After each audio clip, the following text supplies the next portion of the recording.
I'm Anushka. And I'm Sakshi. Be sure to check out our previous episodes if you haven't already. But now, welcome back to another episode of Power Through Social Entrepreneurship. And now we'll be telling you what you have to do to become a social entrepreneur. Featuring the glass. How do you tackle challenges that you may face while first starting out on your business? I think for every social startup, because it's social, we're targeting something. We want to target, problems that we want to solve, right? That's near to our heart. So there will be some sort of criticism raised by people who might say, okay, you know what, it's not going to work. So that was the first challenge. And honestly, you know what? You don't listen to those people. If I had listened to those people, I wouldn't be sitting here talking to you about BamPads, you know? Yeah, I think I 100% agree with everything that you said.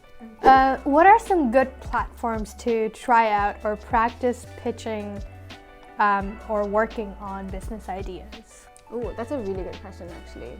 I think maybe platforms I'll get to later, but opportunities are, if you're a student here in Hong Kong is one of the few economies in the world where startups are really, really valued. So you have so many of these competitions where if you win, you get money and you don't have to put in anything to enter. So these competitions serve as excellent platforms for you to meet new people, actually how we met. Yeah. And also share your idea with more people so that they are aware that something like this is going on. But other than that, I think some really, really good platforms would be to check out Enactus. I think Enactus is a pretty good one. Idea Pop. Alibaba Idea Pop. Another one, Kids for Kids. Yes. Yeah. Oh my Kids for God. Kids, that's how Action we for a started Cause. that. That's how I was in the ALT. Anyway, but yeah, Kids for Kids, Action for a Cause. Also a really good platform. But there are plenty of these different competitions. There's one called Tournament of Minds, but it depends on what type of segment in the academia world you want to fit yourself into. But the key is to research. One piece of advice you want to give to an aspiring entrepreneur? Just do it. Not sponsored by Nike. Not sponsored by Nike in any way. But if you have an idea and you think in the short run or in the long run it will work, just start working on it. So if there's a passion in you that you want to change the world, or even you want to do something to make someone's life better, just do it.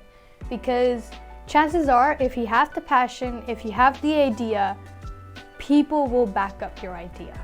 Yeah, I think, to your earlier point where you said, if you think it will work, go for it. Even if you don't know if it'll work, still go for it. Because we're so young, we have so much less to risk.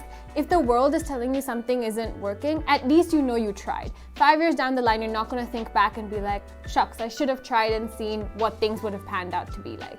But at least you tried and you learned from it. And entrepreneurship is probably one of those only things in the world that you can try again and again and again and again until you get it right. There's no quota of how many applications you can do. So just make use of the unlimited expanse of resources that you have, and resources like these videos where we try to share with you our experiences so that you get inspired to do the same. Right, so how do you identify the problem that you're tackling with your business model? So I think problems, honestly, the best way to get inspiration to solve them is by looking around in your own environment and looking in your life and seeing what is it that you would change about your life if you could. It's almost like a genie came to you and said, I'm giving you 3 wishes, what do you want? And then those things are things where you're like, okay, maybe I should do this for myself. I should be my own genie. If I don't have enough initial capital to invest into my company, how do I start?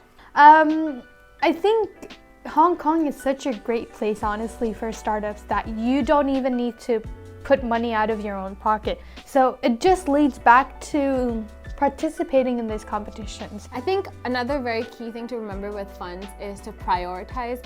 So in the run for money, it's very easy to sometimes be carried away by the instantaneous purchases that you can make.